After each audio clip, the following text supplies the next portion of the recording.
Welcome everybody here to my channel here. Welcome to the Sports Talk Network, and here for the Smackdown Live Review, WWE Smackdown Live Review for 10/31/17 here for October 31st of 2017. Also for Halloween. Hope everybody had a happy Halloween to celebrate, whether you're trick or treating or having out candy or just relaxing, watching TV shows or watching Smackdown Live.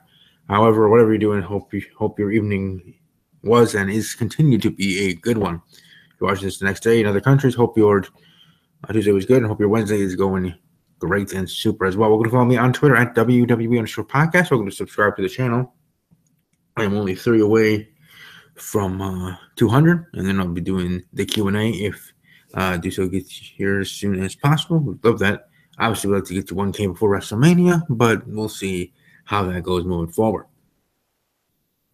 And we also have a GoFundMe page for my chance to attend WrestleMania. So those that want to know more about that, welcome to tweet me or let me know in the comment section below and otherwise, and I can share the link and everything there for you, for your convenience, and to check it out at least, at the very least. You know, obviously you don't have to donate because no one has to do anything. I can only ask by law, you know.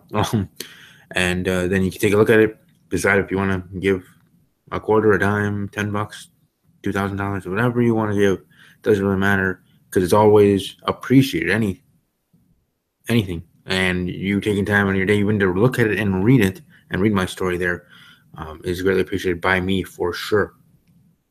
But this SmackDown Live, you know, using Shane McMahon's theme because Shane McMahon himself was the theme of this episode, at least to me he was, and especially starting and ending actually pretty interesting for me. It's starting off with Shane McMahon there in the middle of the ring, kind of restating why, or giving another reason why he decided to.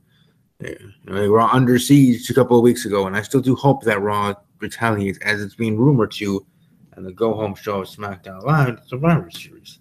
I think that would be great and awesome in that way. It makes sense, you know, when SmackDown Live and Monday Night Raw both on the road to Survivor Series finally together.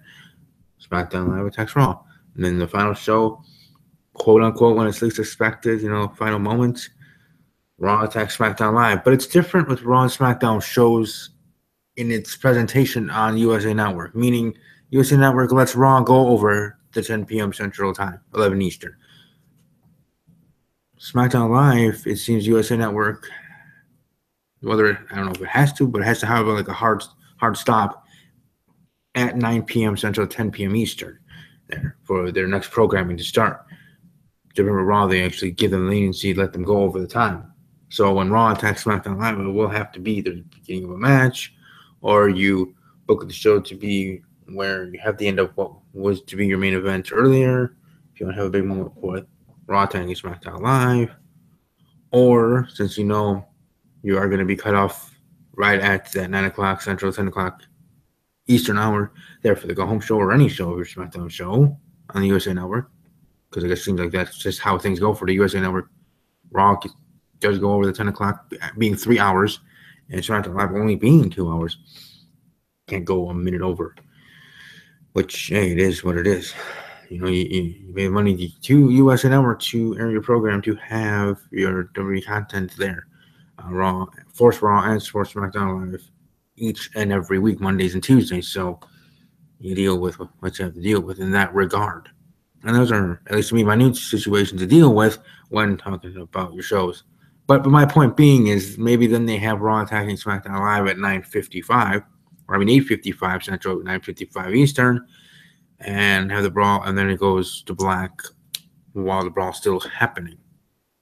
You know, you won't exactly have the scene like you had on Raw with Shane McMahon leaving and that, you know, all flushing out for that segment where it just has to end abruptly from there for when Raw retaliates. And how I kind of predict it, since it is 2 hours, is having Raw attack in waves, or even in each and every segment. I don't know, but in waves. You know, like the divisions, tag teams. The tag teams, women's, men's, others, whoever, randomly, during someone's promo, you know, and just attack each and every time during the show, or all at once when least expected during their main event of their go-home show, thinking everything's all right. Now we're just, you know, finishing off to Survivor Series and blah, blah, blah.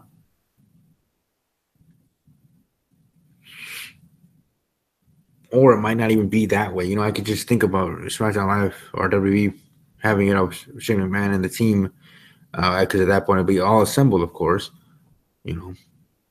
Avengers Assemble there, and assembling and putting a promo on Team Raw for that specifically, and expecting Team Raw to be there. Them calling them out, saying, "Hey, we know you're back there, yada yada, blah blah blah. We've seen your designs, and even tonight there was one.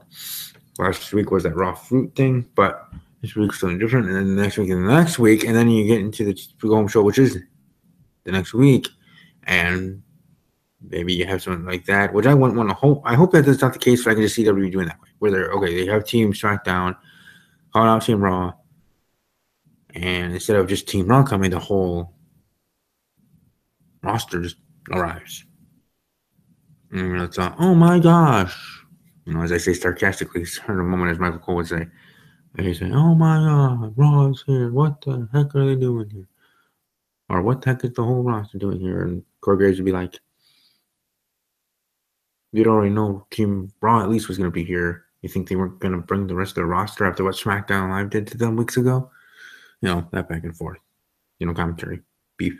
But anyways, point being, back to tonight's episode, and Shane McMahon being the epicenter, being the theme of the show. I am using his theme song, his music, starting the show.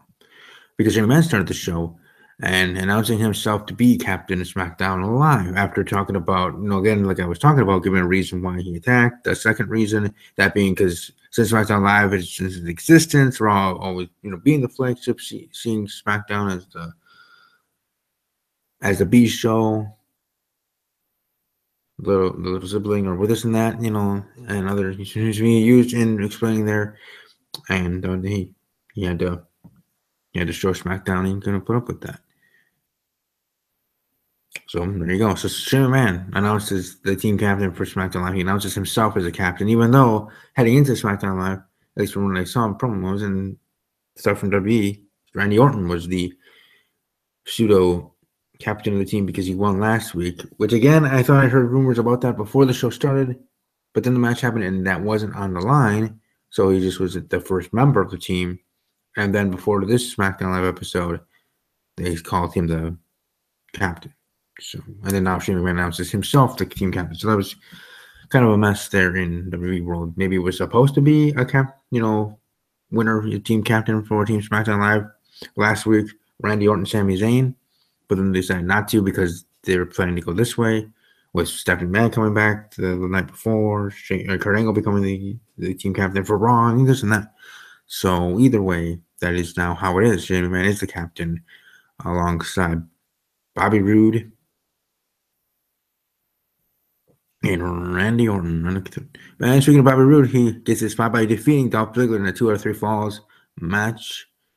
I'm getting the win. And pretty good match. I was kind of in and out. Kind of side note, my sister did have her baby. My nephew is born. I'll have pictures on my Twitter, or at least a picture with me and the baby on Twitter at WWE_podcast. Also on my other social medias, IG and FB, Instagram and Facebook, as well there. So I guess you can check it out there if you care to do so. On Instagram at StevieK_06. That's STEVIEK_06 for Instagram. Baron Corbin defeating Sin Cara via disqualification. Been there, done that. For Corbin, Corbin's still the champion. When we get to Survivor Series, all the champions will still be champions. Okay, can put that to rest. I know I kind of ran stuff about that yesterday, but anyways, AJ Styles defeating Samir Singh, but then the WWE Champion Jinder Mahal attacking AJ Styles, giving him the class a couple of times over, and standing over from AJ Styles. Rusev defeating Big E in a 1-1 contest, freaking match back and forth, and finishing off the night, Shinsuke Nakamura defeats Kevin Owens to qualify for Team SmackDown Live and Survivor Series. And something that I forgot to bring up last week, that now I wanted to bring up now, is Shinsuke Nakamura facing Kevin Owens. Sami Zayn facing Randy Orton last week. I think they are. It was obvious last week, it seemed to me to be obvious. But even more so obvious this week that they're setting up to a tag team match. Now, not a Survivor Series, of course. What I think was going to happen in Survivor Series is Kevin Owens and Sami Zayn costing Shinsuke and Randy quote unquote victories, as in, cost or get them eliminated in a way, either by attacking them and just taking them out of the match that way. And those 4 brawling outside the ring, you're missing that, to quote unquote eliminate, Shinsuke and Randy technically being eliminated because of that and not coming back. Or they still could have that happen, Shinsuke and Randy coming back and getting the win and them 2 being the last ones. But I don't know. Either way, that was going to be interesting. But I do see the latter happening. Sami Zayn and Kevin Owens kind of being the ones there. But we'll certainly see. But yeah, I do see the match happening at the December pay-per-view. If not, held to the Royal Rumble. But I would probably think it happened at the December pay-per-view and then at Royal Rumble in January. And all 4 of them being in the Royal Rumble match itself. Oh, it's true. It's dangerous.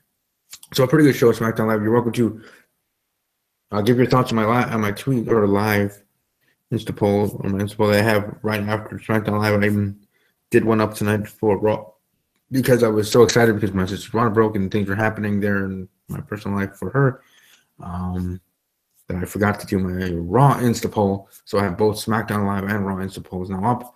Welcome to vote there for 24 hours. So I'll probably do about 9:30 p.m. tomorrow. And let me know what you guys think. Great, good, okay, or terrible for SmackDown Live tonight. Or Shane McMahon announces himself team captain for SmackDown Live. And then also for Monday Night Raw, where Stephanie McMahon returns as commissioner for at least one segment and then leaves, which is fine, which is interesting, the economy between Raw and SmackDown in that way for the management, which I like, having that difference, whether they planned it that way or not. I enjoy it, and I notice it. So I see what you're doing, WWE. Whether you even plan to do it that way or meant to it, who knows? But I want to think that everything you do, you mean to do. Okay? Because any press is good press. Whether you have JD from New York going crazy, talking about how terrible Raw was yesterday. Yeah, I don't know about that, bro. But I respect your opinion. Okay? I may strongly disagree with it, but at least I'm going to say I respect it. So let me know what you think of Raw and SmackDown Live and those in support at WWE_podcast. Again, you can follow me on Instagram at SteveK_06. I will have at least a picture or 2 or maybe more, who knows, depending on how I feel tomorrow when I visit my sister and her boyfriend and meet my nephew. So I'm certainly looking forward to meeting him because I was unable to tonight with sugar treats and watching SmackDown Live, other duties that prevail for me. But either way, I hope you guys and gals have a great rest of your evening. Let me know what you thought of SmackDown Live here in the comment section below and what you thought of my thoughts about that. If you're not subscribed, welcome to subscribe. If you are subscribed and you know people that like wrestling, like interactive type of YouTubers, that's the type of person I am. I like to be interactive. That's why I do all my videos live right now. Beyond the reason of that's the only way I can do videos. But the main reason is because I like to interact. The more the merrier. Get a conversation flowing during it. Ask questions. Maybe bring up things that I didn't even think about. Or singers that I forgot to bring up, like Bludgeon Brother promo and Fandango and Breeze and their thing. So, but beyond that, good episode of SmackDown Live. Thank you guys for watching. Hope you guys have a great rest of your evening. Stay safe, have fun. I will be back tomorrow, as I am now 5 days a week for videos. I'll be back tomorrow for Talking Packers with Steve, my NFL podcast, to talk about all the craziness of the trade deadline, to include the Cleveland Browns, his team, being the Browns. So if you don't know that already, just go on Twitter, search AJ McCarron, and it'll. If I don't think AJ McCarron's trending anymore, but just search that, and you'll know exactly what I'm talking about, and I'll be talking about it, in my opinion, on that and other blockbuster trades that happened by the deadline as well. Also, watch ESPN First Take, the Herd radio show, Dan Patrick radio show, Mike and Mike radio show, also the Undisputed TV show, Skip Bayless. All those things we'll be talking about sports stuff as well tomorrow morning with the first, BCS rankings for the top 25 and the NFL trade deadline craziness. But as always, but above all else, as always, take care.